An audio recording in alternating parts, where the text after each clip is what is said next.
Salam sempat mendapat perawatan intensif di RSRK Caritas Palembang. Abah Thoyib, tokoh masyarakat dan salah seorang jawara di kota Palembang yang cukup disegani, meninggal dunia Rabu tanggal 1 Maret tahun 2023 pukul 7.33 WIB pagi.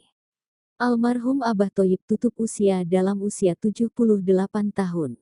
Kabar meninggalnya Abah Thoyib dibenarkan oleh Sekda Palembang, Ratu Dewa. Saat ini almarhum disemayamkan di rumah duka Jalan Aibtu Wahab, Kelurahan 15 Ulu, Kecamatan Jakabaring, Kota Palembang. Almarhum Abah Thoyib yang tutup usia pada umur 78 tahun ini, direncanakan akan dikebumikan di pemakaman keluarga yang berada di Kelurahan 15 Ulu tidak jauh dari rumah duka. Sanak kerabat serta keluarga dari almarhum Abah Thoyib silih berganti datang untuk mendoakan.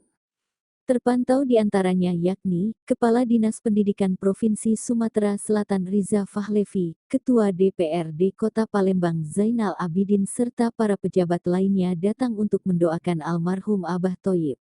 Di kalangan masyarakat Kota Palembang, siapa yang tidak kenal dengan sosok HM Thoyib Akib atau Abah Thoyib? Abah Thoyib jadi sosok yang cukup melenda di Kota Palembang karena sepak terjangnya dan sikapnya. Pasalnya, di usia tuanya, Abah yang dulu jadi preman yang sangat ditakuti, berubah total saat usianya yang tidak muda lagi.